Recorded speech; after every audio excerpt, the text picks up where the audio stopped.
notre étude de la deuxième épître aux Corinthiens. Nous avons vu que cette épître reflète un état de crise entre l'Église de Corinthe et l'apôtre Paul. Certains membres de cette Église accusent l'apôtre Paul d'être un homme indigne de confiance. Pourquoi cela? Parce qu'il a changé ses projets. Il n'a pas tenu une promesse qu'il avait faite lors d'un de ses passages dans l'Église. Il avait promis de revenir sous peu et de rester un certain temps à Corinthe. Mais voyant que la situation n'avait pas changé dans cette Église, il a préféré rentrer directement à Éphèse et écrire une lettre. Une lettre qui était sévère, une lettre qui était cependant écrite dans les larmes, et une grande affliction à cause de la situation qui régnait dans l'Église. Alors l'apôtre Paul se défend, et il le fait non pas seulement parce qu'il a été attaqué, mais il le fait surtout à cause de la gloire de Dieu qui est en jeu, parce qu'il est un serviteur de Dieu. Et lorsqu'un serviteur de Dieu est attaqué, il doit se défendre dans ce sens qu'il faut que l'Église sache s'il est innocent ou non. Car si l'apôtre Paul était vraiment calomnié par des hommes à Corinthe, si l'Église acceptait ces calomnies, le message même de l'apôtre Paul ne pouvait plus être reçu. Or, ce message, il le savait, c'était un message qui venait de la parole de Dieu, directement de Dieu. Et c'était pour préserver l'œuvre accomplie à Corinthe qu'il a écrit cette épître aux Corinthiens, une épître où il dit ce qu'il est, ce qu'il fait, et où il défend ce ministère. Les accusations sont si graves que l'apôtre Paul doit manifester la vérité, non pas à cause de lui-même, mais à cause de l'honneur de Dieu. Le texte que nous avons aujourd'hui devant nous commence au chapitre 2, verset 14. Ce texte commence par un cri de joie et de victoire. Grâce soit rendue à Dieu qui nous fait toujours triompher en Christ. Triompher en Christ. Quelle grande expérience. L'apôtre Paul vient de la faire, une fois de plus. Christ est toujours vainqueur. Il n'y a pas de conflit qui ne puisse voir la victoire de Christ lorsqu'il peut agir librement. La parole de Dieu nous dit dans Colossiens 2, verset 15, Christ a dépouillé les dominations et les autorités et les a livrées publiquement en spectacle en triomphant d'elles par la croix. Jésus a pu dire « Tout pouvoir m'a été donné dans les cieux et sur la terre. Rien ni personne ne peut s'opposer à Jésus-Christ.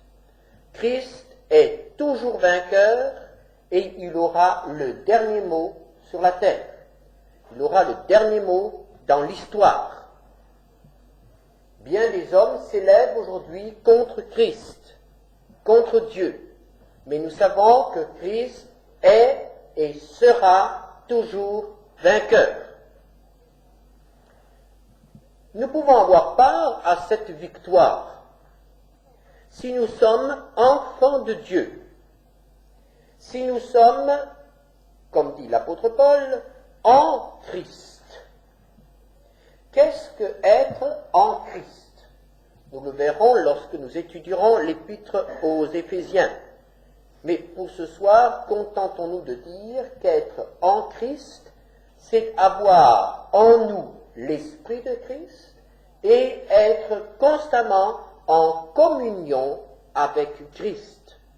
Si je suis en communion avec Christ, j'ai part à la victoire de Jésus-Christ sur le péché, sur le monde, sur Satan, sur toutes les puissances des ténèbres et aussi sur la puissance du mal qui est en moi, la victoire de Christ aussi sur la mort.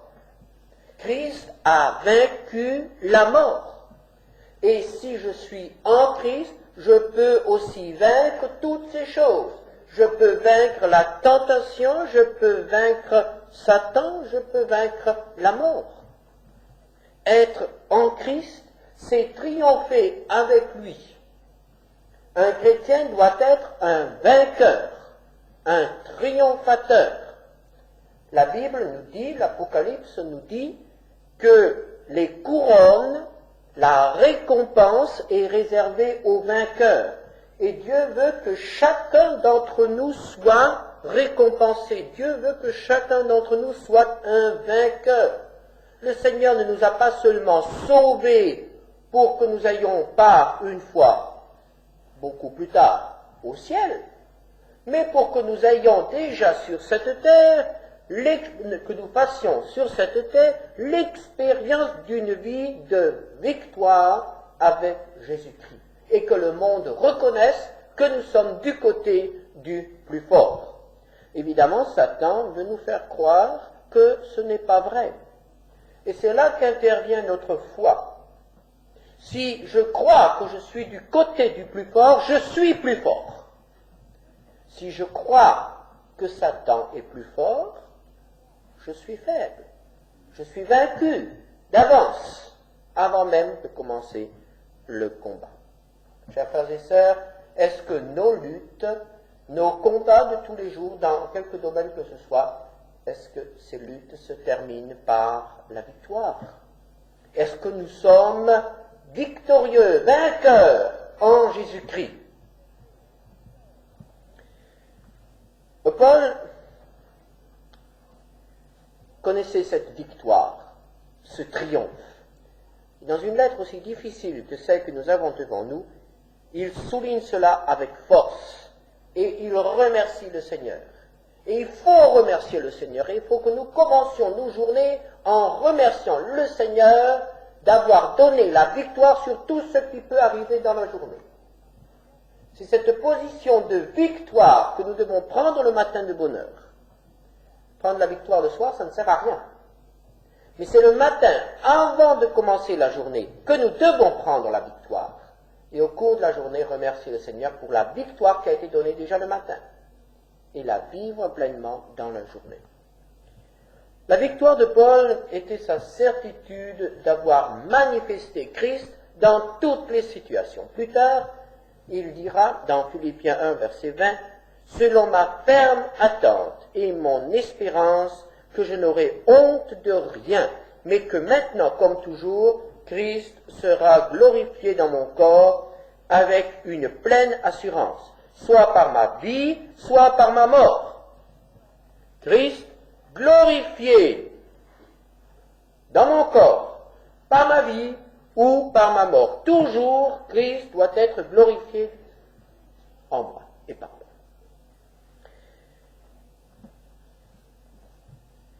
L'apôtre Paul exprime ainsi dans la deuxième épître aux Corinthiens, 2 Corinthiens 2, versets 14 à 17.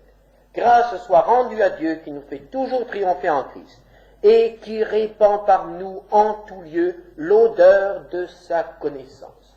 Nous sommes en effet, pour Dieu, la bonne odeur de Christ parmi ceux qui sont sauvés et parmi ceux qui périssent. Aux uns, une odeur de mort, donnant la mort. Aux autres, une odeur de vie, donnant la vie. Et qui est suffisant pour ces choses? Car nous ne falsifions point la parole de Dieu, comme font plusieurs, mais c'est avec sincérité, mais c'est de la part de Dieu que nous parlons en Christ devant Dieu. Paul a répandu en tout lieu la bonne odeur de la connaissance de Christ. Qu'est-ce que cela veut dire? La bonne odeur de Christ. Eh bien, il me semble que la vie de l'apôtre Paul faisait envie de devenir chrétien. La vie de l'apôtre Paul attirait ceux qui le connaissaient à Christ. La vie de l'apôtre Paul révélait, manifestait Jésus-Christ dans son amour, dans sa puissance, dans sa sainteté, dans sa sagesse. La vie de l'apôtre Paul était quelque chose, une manifestation, une image de ce que Christ peut faire dans la vie d'un homme. Paul dira plus tard qu'il était un violent, qu'il était un persécuteur, qu'il était un blasphémateur. L'apôtre Paul a fait de cet homme un homme doux, un homme au service de Christ, un homme qui acceptait d'être persécuté pour Jésus-Christ. L'apôtre Paul est donc un modèle, un exemple de ce que Christ peut faire dans la vie d'un homme, à condition que cet homme le laisse faire. Voilà ce qu'était cette bonne odeur de Christ. Quand on voyait l'apôtre Paul, on voyait un chrétien authentique, et on avait envie de devenir comme lui, et on avait envie de connaître son maître, son sauveur, on avait envie d'aller vers ce Jésus-Christ qui avait transformé leur vie, sa vie. Est-ce qu'on peut dire de même pour notre vie? Sommes-nous ainsi une bonne odeur de Christ? Est-ce que les gens qui nous connaissent, est-ce que les gens qui nous voient vivre d'authentiques chrétiens? Est-ce que nous donnons envie de devenir chrétiens? Est-ce que ceux qui nous connaissent peuvent vraiment voir en nous une manifestation de la puissance, de l'amour, de la patience, du pardon de Jésus-Christ? Combien notre ville et combien notre peuple ont besoin de ces hommes, de ces femmes qui répandent la bonne odeur de Christ. Quand une rose est dans une pièce, on le sait, même avant de l'avoir vue. Et quand un chrétien est quelque part, eh bien, on doit le savoir aussi. Il y a quelque chose de différent. Et quand on est dans une assemblée de chrétiens, eh bien, ça devrait se sentir. Quand il y a plusieurs roses ensemble, ça se sent. Mais malheureusement, très souvent, dans les assemblées de chrétiens, on sent plus les épines que les roses. L'apôtre Paul disait qu'il était une bonne odeur de Christ parmi ceux qui sont sauvés. Mais, il dit aussi, et aux autres, une odeur de mort donnant la mort. Qu'est-ce que cela veut dire? Eh bien, l'apôtre Paul servait de révélateur. Quand il arrivait quelque part, ceux qui étaient pour Christ, ceux qui étaient ouverts à l'évangile, cela venait à Paul, venait à Christ. Ceux qui étaient fermés à l'évangile ne pouvaient pas supporter la présence de Paul non plus. Quand un chrétien est vraiment spirituel,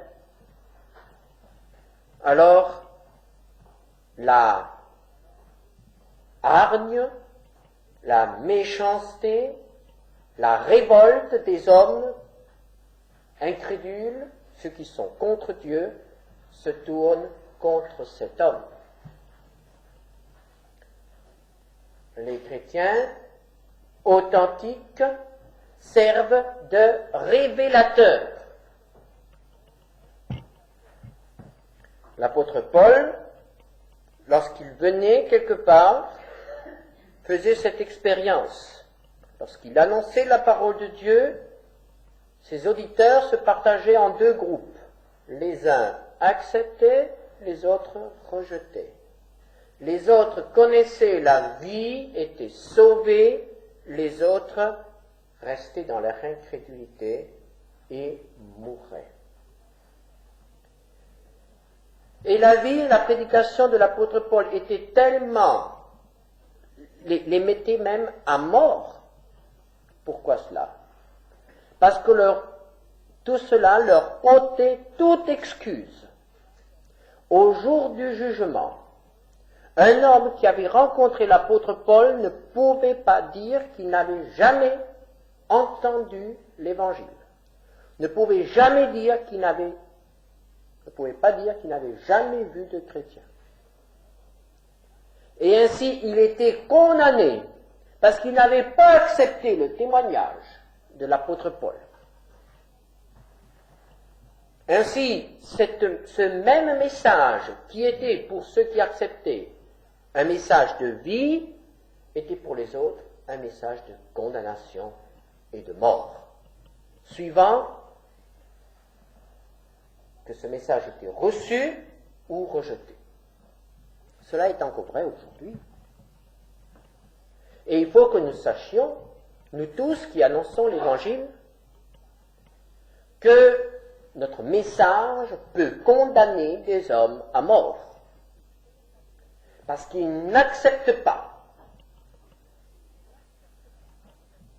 Et nous leur ôtons alors toute excuse. Parce qu'ils ont entendu la parole de Dieu et ils ne l'ont pas reçue. Et ces paroles qu'ils ont entendues leur seront rappelées au jour du jugement.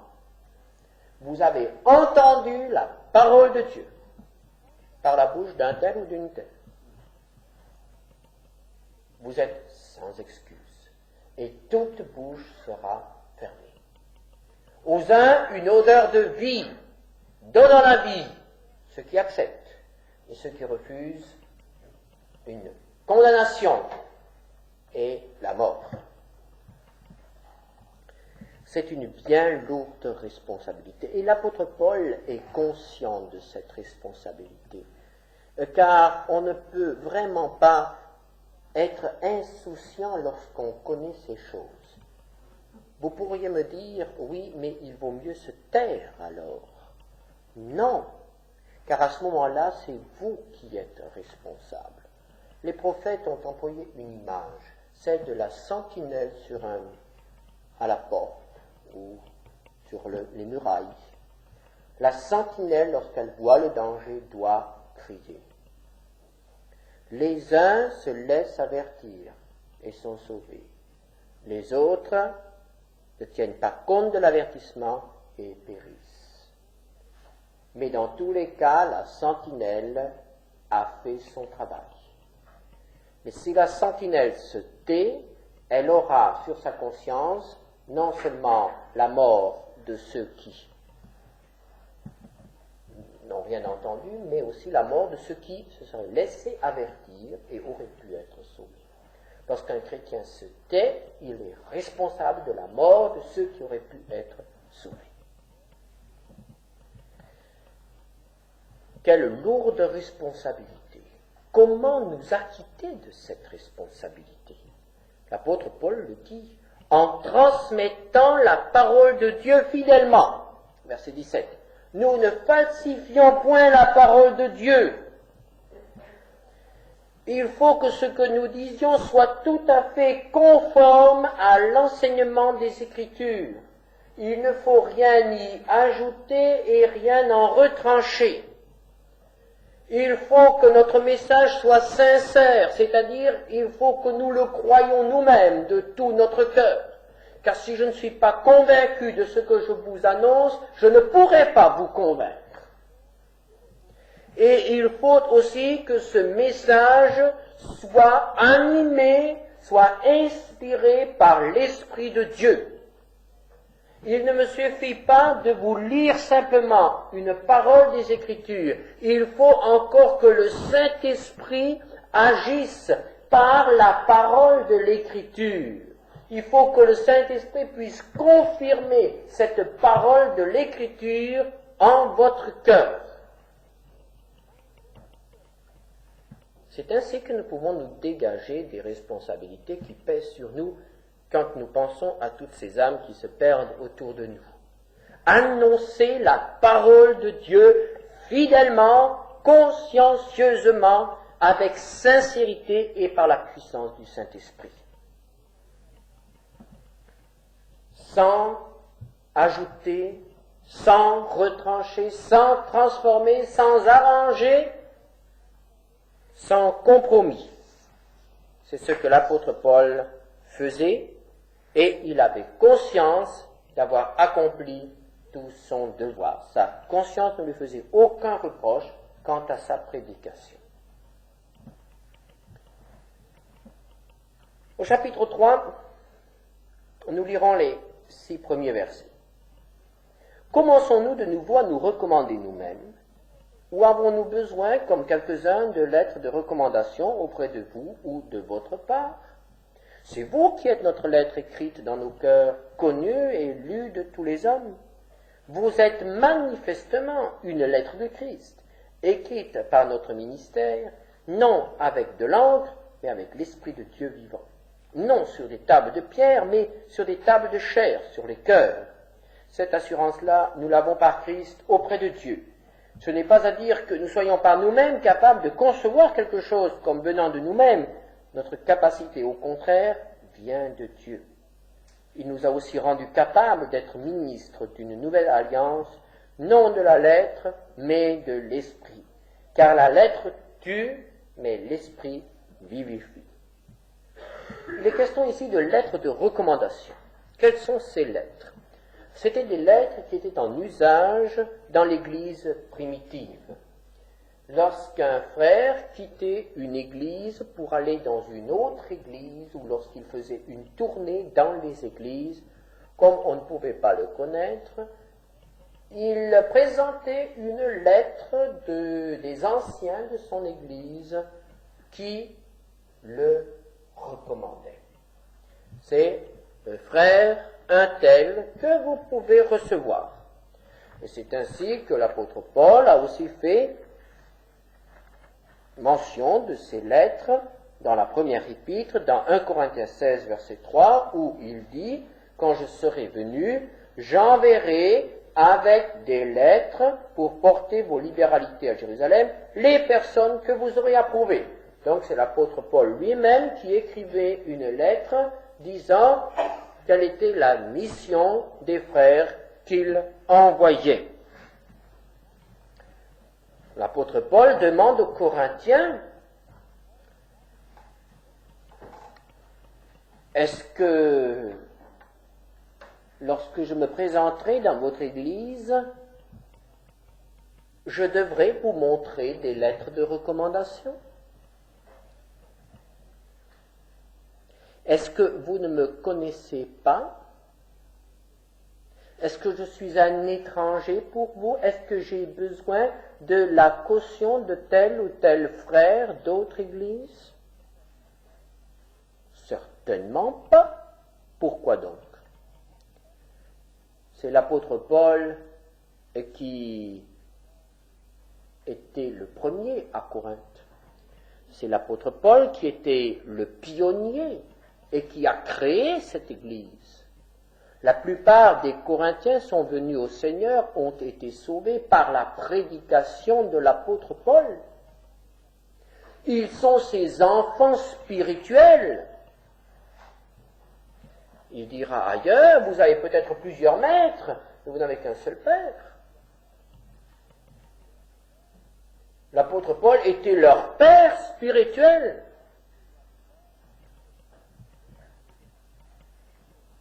Alors, il peut même dire, quand il va ailleurs, voyez, les Corinthiens sont le fruit de mon travail. comme il pouvait le dire des Thessaloniciens, des Philippiens, des Éphésiens, de tous les autres, de ces nombreuses églises qui ont été créées par le travail missionnaire de l'apôtre Paul. L'apôtre leur demande, mais est-ce qu'il y a un tel abîme entre vous et moi que j'ai besoin de lettres de recommandation? Non, certainement pas. Vous êtes mes lettres. Vous êtes une lettre qui témoigne de l'apostolat de l'apôtre Paul. Et il dit au verset 2, vous êtes une lettre de Christ connue et lue de tous les hommes.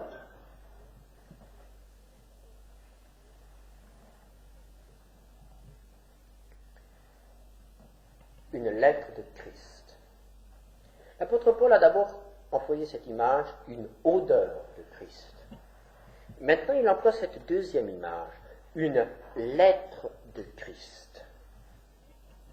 Si nous nous arrêtons un instant à cette image, nous voyons à quel point elle peut nous parler. Vous êtes manifestement une lettre de Christ écrite par notre ministère, non avec de l'encre, mais avec l'Esprit du Dieu vivant. Non sur des tables de pierre, mais sur des tables de chair, sur les cœurs.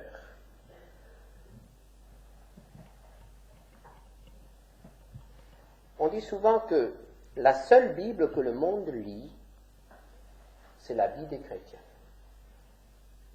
Et c'est vrai. Ce sont les chrétiens qui révèlent la Bible au monde. C'est la vie des chrétiens qui fait comprendre au monde ce qu'est l'enseignement de Jésus-Christ. Lorsqu'un chrétien dit « Je ne veux pas tricher, je ne veux pas voler, je ne veux pas mentir, je ne veux pas être impur », et tout ce qu'un chrétien peut encore dire. En réalité, il proclame l'enseignement de Christ. Le monde ne va pas acheter une Bible et lire la Bible pour voir qu'il ne faut ni mentir, ni voler, ni tuer, ni être adultère. Mais il sait par la bouche des chrétiens, et il faudrait que ça soit confirmé par leur vie, qu'il ne faut ni mentir, ni voler, ni tricher, ni commettre adultère, ni tuer, et bien d'autres choses encore. Ce sont les chrétiens qui sont les Bibles vivantes, les lettres de Christ. Et chacun d'entre nous, si nous appartenons à Christ, est une lettre qui est envoyée par Dieu dans telle maison, dans tel quartier, dans telle ville ou dans tel pays. Une lettre de Christ, une lettre parlante, on pourrait aussi dire un disque. Il faut que le monde voie Christ dans notre vie. Nous revenons à la même constatation que tout à l'heure. Frères et sœurs, est-ce que nos voisins ont reconnu que nous sommes une lettre de Christ? Est-ce que les gens que nous connaissons lisent la Bible dans notre vie? Est-ce qu'ils peuvent savoir quelque chose de l'enseignement de Christ en nous regardant vivre, en nous écoutant parler? C'est une question très importante. Nous devons nous la poser, car il est question là de notre vocation. Si nous ne sommes pas une lettre de Christ, nous frustrons Dieu, nous volons Dieu de ce qu'il a voulu donner au monde.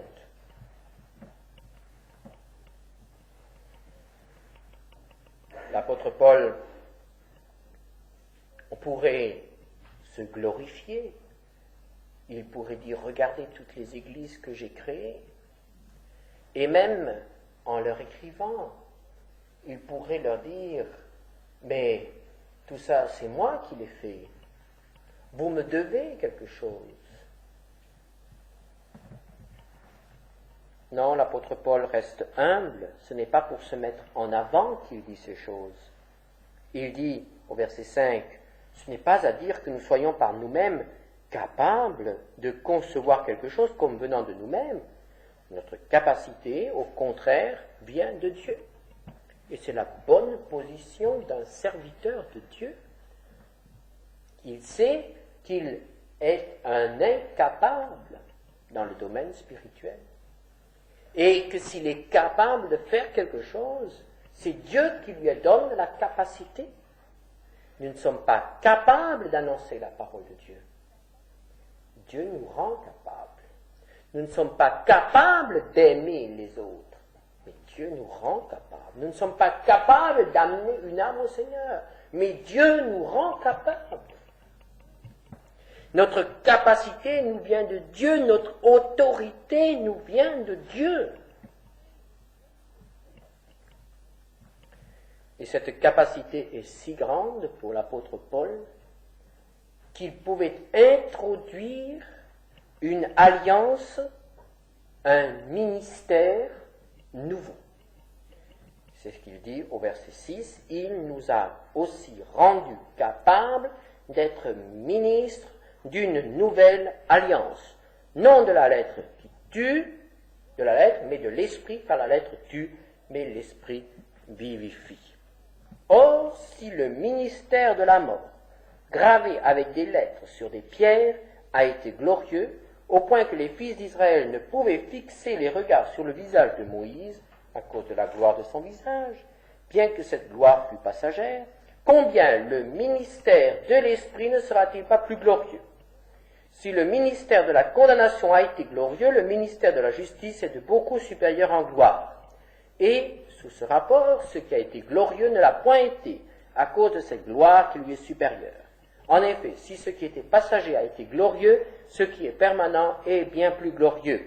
Ayant donc cette espérance, nous usons d'une grande liberté, et nous ne faisons pas comme Moïse qui mettait un voile sur son visage, pour que les fils d'Israël ne fixassent pas les regards sur la fin de ce qui était passager. Mais ils sont devenus durs d'entendement, car jusqu'à ce jour, le même voile demeure quand ils font la lecture de l'Ancien Testament, et ils ne se lèvent pas parce que c'est en Christ qu'il disparaît. Jusqu'à ce jour, quand on lit Moïse, un voile est jeté sur leur cœur, mais lorsque les cœurs se convertissent au Seigneur, le voile est ôté. Or, le Seigneur, c'est l'Esprit. Et là où est l'Esprit du Seigneur, là est la liberté. Nous tous, qui le visage découvert, contemplons comme dans un miroir la gloire du Seigneur, nous sommes transformés en la même image, de gloire en gloire, comme par le Seigneur l'Esprit. Une nouvelle alliance, un nouveau ministère. Tout cela a été annoncé déjà par le prophète Jérémie au chapitre 31, versets 31 à 33, où le Seigneur, parlant par son prophète, annonçait déjà ce ministère. Jérémie 31, verset 31. « Voici les jours viennent, dit l'Éternel, où je ferai avec la maison d'Israël et la maison de Juda une alliance nouvelle.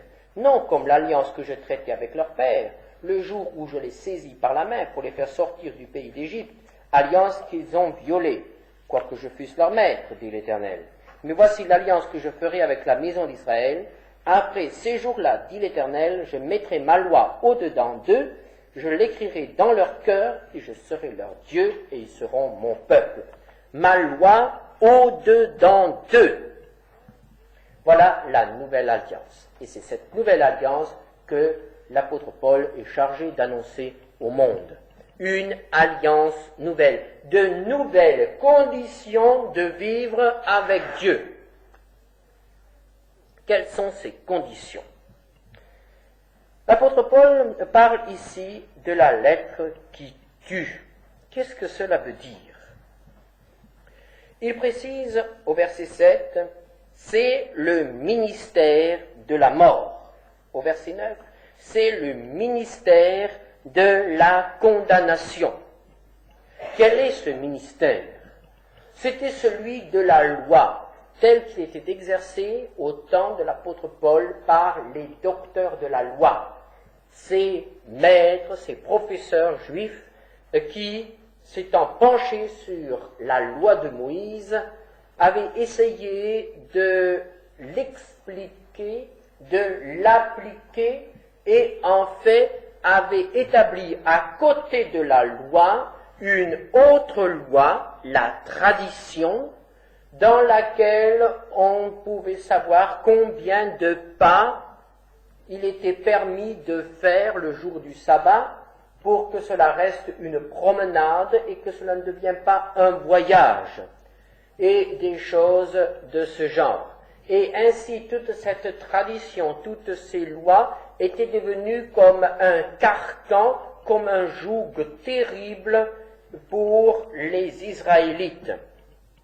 C'est de cela que l'apôtre Paul parle d'abord lorsqu'il dit « la lettre tue ». Cette lettre, cette loi que les Juifs entendaient chaque sabbat, « tu ne feras pas ceci, tu ne feras pas cela », et ainsi de suite, telle qu'elle était expliquée. Mais nous pouvons encore aller plus loin, et avec l'épître aux Galates, nous avons vu que la loi agissait comme un révélateur de ce qui était dans l'homme. Ainsi se manifestait la tendance mauvaise, le péché. Il suffit que Dieu dise « tu ne mentiras point » pour que j'aie envie de mentir. Il a suffi que Dieu dise dans le jardin Éden « tu ne mangeras pas de ce fruit » pour que l'homme ait pris le fruit et en ait mangé. Et ainsi nous voyons que l'homme est par nature un rebelle, mais nous nous faisons des illusions. Et nous ne croyons pas que nous sommes des rebelles. Nous ne croyons pas que Dieu a raison lorsqu'il dit que nous sommes des rebelles. Alors Dieu doit nous le prouver. Et il nous dit, voilà ce que j'attends de toi. Et il nous donne la loi.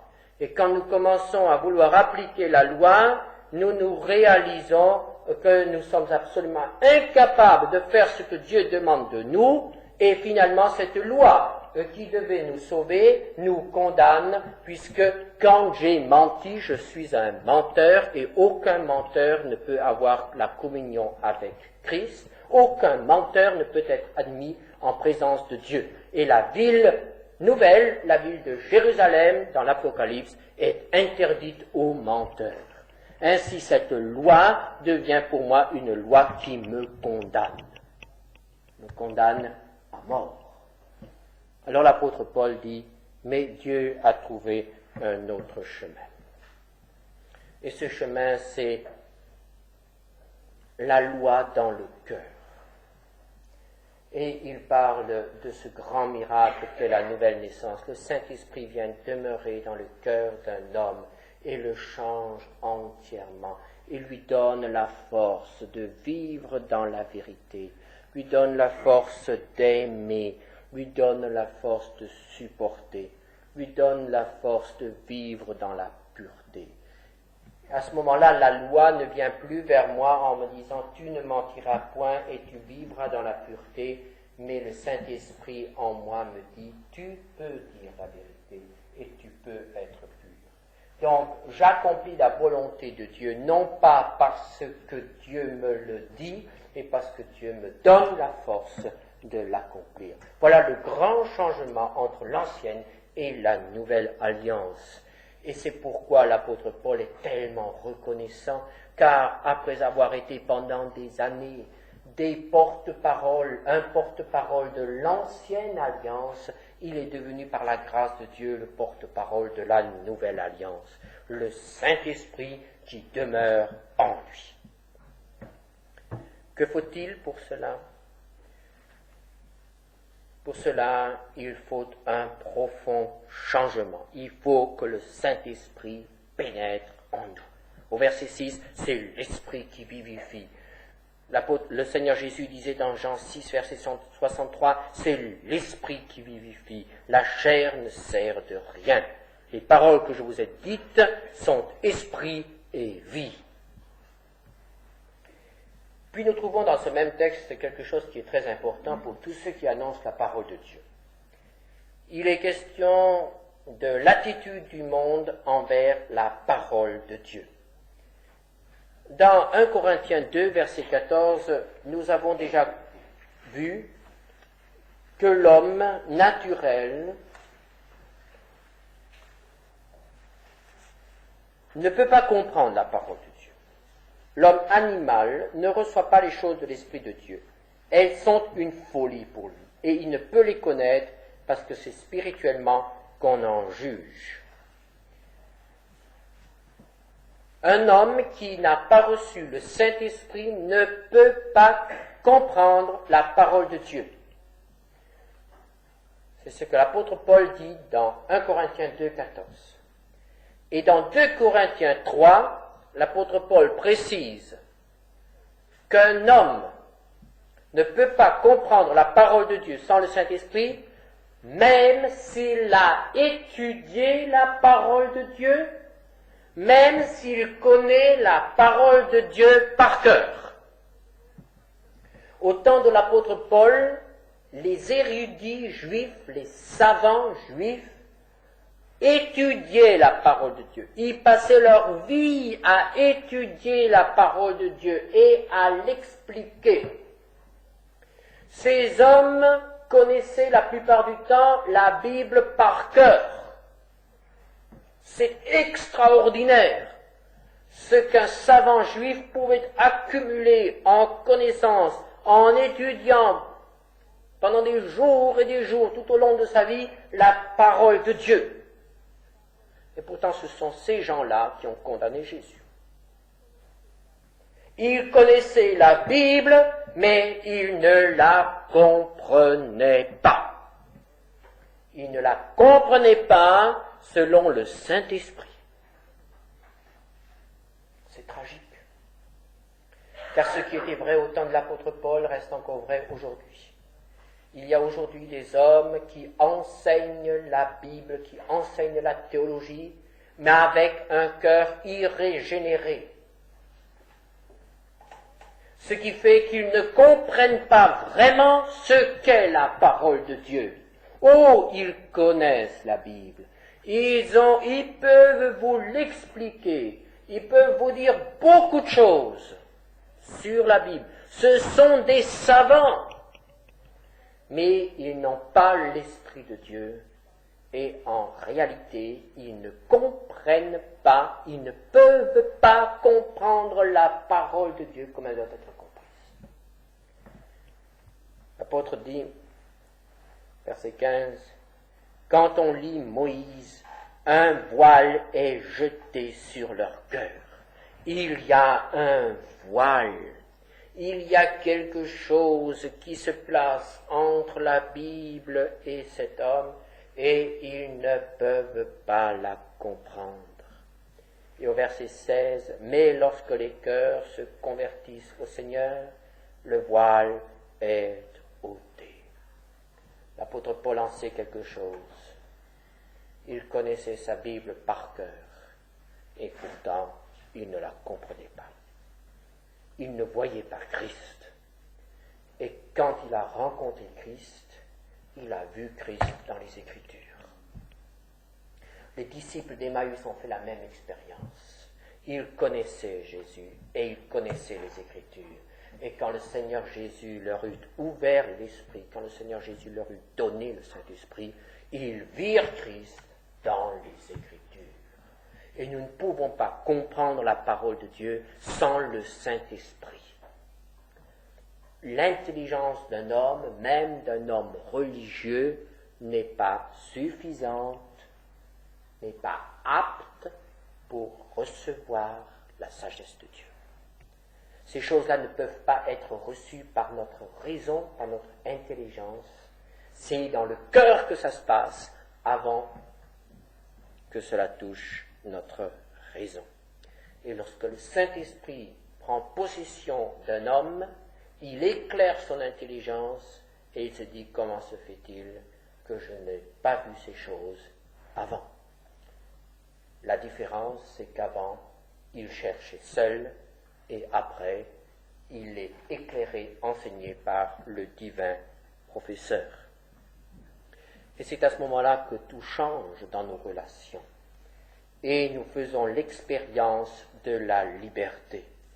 Au verset 17, « Or le Seigneur, c'est l'Esprit, et là où est l'Esprit du Seigneur, là est la liberté. » Et l'apôtre Paul a fait cette merveilleuse expérience d'une délivrance complète dans tous les domaines le jour où il a rencontré Jésus-Christ. le jour où il a été rempli par le Saint-Esprit. Si nous voulons être libres, il faut être rempli par le Saint-Esprit. Il n'y a pas d'autre liberté possible. Il n'y a pas de délivrance possible dans quelque domaine que ce soit sans être saisi, sans être rempli par le Saint-Esprit. Seul le Saint-Esprit me libère de moi-même, du péché et de tout ce qui peut être en moi ou autour de moi. Et nous rejoignons ce que nous avons dit au début. Si nous voulons triompher, si nous voulons être vainqueurs, il faut être en Christ. Et à la fin de cette étude, nous constatons qu'être en Christ, c'est être rempli du Saint-Esprit. Et quand je suis rempli du Saint-Esprit, j'ouvre ma Bible, je lis ma Bible et je vois Christ. Nous tous qui, le visage découvert, contemplons comme dans un miroir la gloire du Seigneur, je vois Christ dans les Écritures, je rencontre Christ, j'entends Christ dans les Écritures. Et que se passe-t-il alors quand je suis en contact avec Christ? Nous sommes transformés en la même image, de gloire en gloire par le Seigneur, l'Esprit. Comme Moïse ne pouvait pas rester sur la montagne en présence de la gloire de Dieu sans être ensuite rayonnant, ainsi un chrétien rempli du Saint-Esprit ne peut pas lire la Bible, ne peut pas être en communion avec